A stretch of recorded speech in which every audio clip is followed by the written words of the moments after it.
أعزائي المشاهدين، نحن الآن أمام قصر المحافظ في محافظة الرقة. نلتقي مع أحد أبطال الجيش الحر الذين قاموا باقتحام هذا المكان. يعطيك العافية. الله يعافيك أخي. فيك تحكي لنا عن أهمية هذا المكان؟ أهمية هذا المكان، هذا هو قصر للمحافظ، وكان متجمع للشبيحة وجنود الأسد، والحمد لله وبفضل الله قمنا بقتلهم. كم كان عدد؟ كان عدد بال50 تقريبا. كيف بدأت عملية اقتحام هذا المكان؟ بدأت العملية كنا نحن مرابطين عند الأمن العسكري، إجا شاب مر من هون قام ضربوا القناص، فهذا الشيء اللي خلانا نجي لهون والحمد لله خلصنا منه. انتم في البداية ما كنتوا تعرفوا انه مثلا هون في مثلا؟ لا، كنا على اساس انه قصر عادي فيه عساكر وهي، بس قلنا انه يسلموا حالهم سلمية، بس هن اجبرونا على قتلهم. وعلى وين كانوا مركزين القناص؟ كان قناص فوق هنيك، وكان في واحد على الجهة الثانية محل شو اسمه محارس السيارات، وفي واحد من الجهة.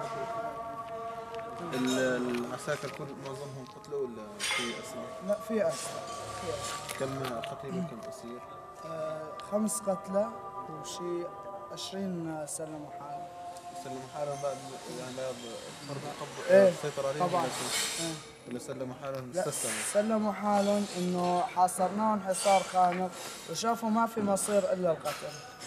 وين هلا خلوه؟ هلا هن بأيادي عنا بالسجن موقوفين.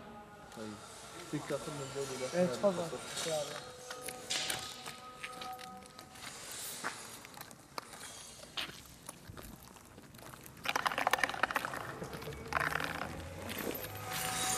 القتلى 3 جماعة.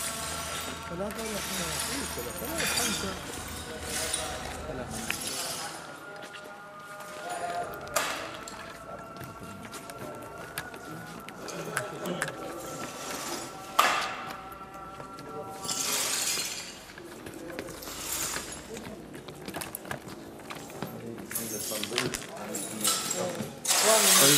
عند التنظيف واخوان المجاهدين.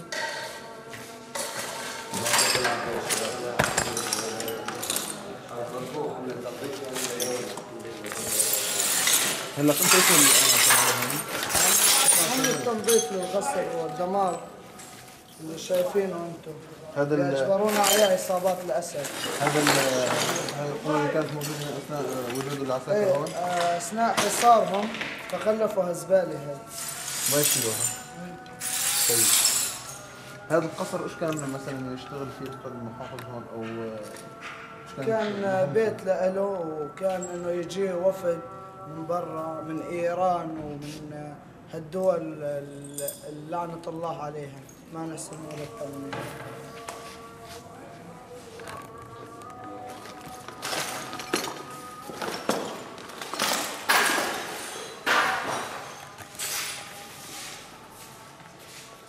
مثل ما شفنا على الإعلام إنه تم القبض على محافظ. موجود عنا هو هلا موجود بأيادي أمين الحمد لله.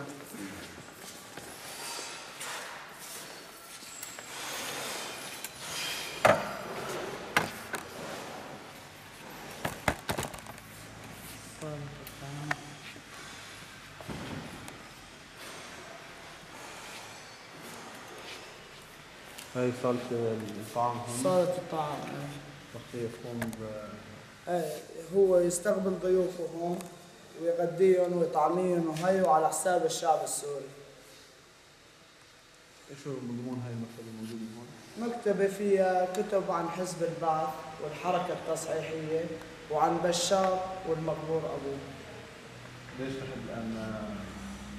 لا، مشان يعرفوا الشعب إنه نحن أمينين، أعمل من حتى الكلاب الشبيحة، وهي تعتبر أمانة بأرقابنا لأنه هي أموال المسلمين، مين من مالنا تنستخدمها أو تنتلفها. يعني أنتم هلا مهمتكم هون حماية المكان من السرقة ومن أي اعتداء. هل شهد في مدينة الرقة أي اعتداء على الممتلكات العامة أو الممتلكات الخاصة؟ لا ما نسجل أي حد شكاوى مثلا بهذا؟ لا، ما في شكاوى أبدا. أبدا.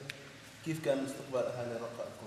بالعكس نشكر أهالي الرقة كلهم بشكل أجمع، لأنه ما شاء الله عليهم شعب أثبت إنه شعب حر، وأثبت إنه شعب يريد الحرية.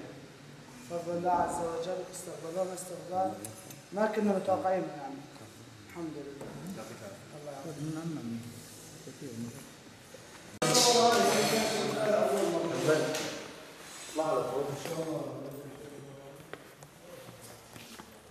الله يعافيك. نحن الآن في قصر المحافظ في محافظة الرقة. أبطال الجيش الحر يقومون بحماية هذا المكان.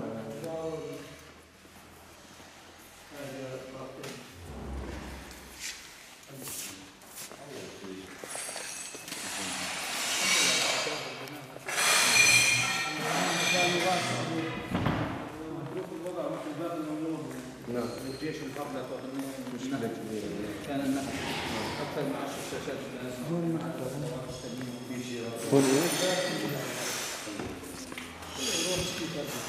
هو المكتب المحافظ اللي مثل ما قلنا كان يستقبل به الشبيحة الكلاب والوفود الإيرانية. هاي مكتبته، والحمد لله عز وجل بفضل الله. إن شاء الله على القصر اللي بالشام، قصر الرئيس. إن شاء الله. على قصر هذا إن شاء الله. على قصر الجمهوري إن شاء الله بإذن الله.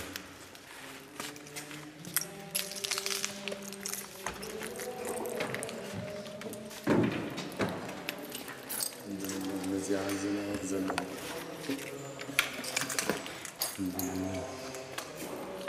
نرجع في الجولة.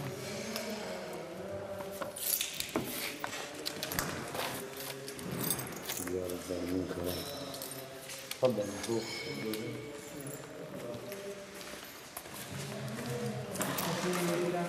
طيب من قصر فرنسا.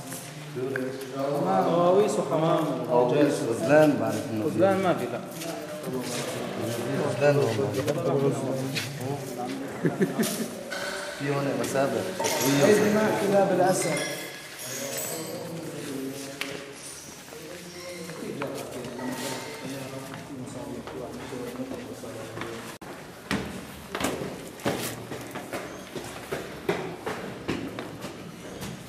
وين كرسي الزوج رجع لي بشار زي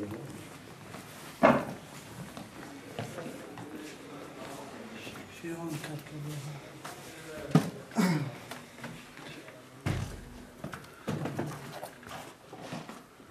هذا كان أحد أكفان كلاب الأسد، والعزة لله بفضل الله عز وجل. هذا حمام الجاكوزي.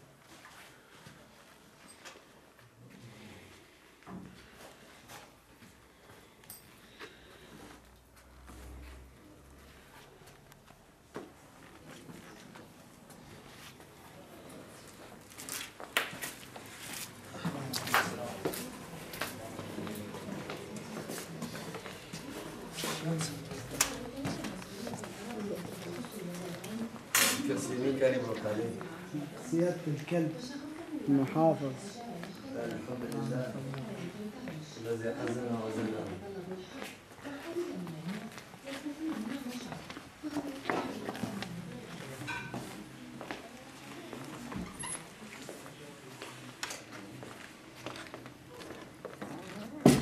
هي غرفة النوم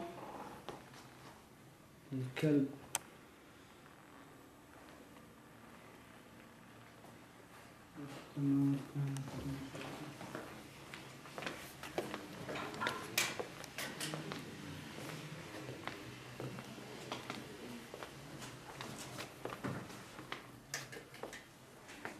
هاي غرفة النوم. اطلع اشوفك مستر القناص.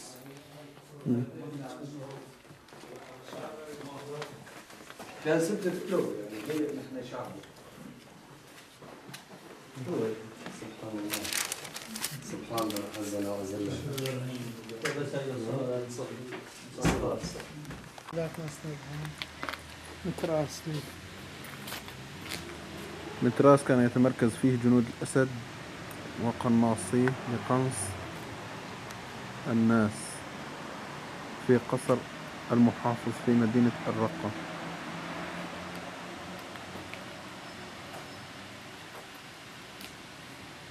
حاصل تحصيل عن السلم وسليمان على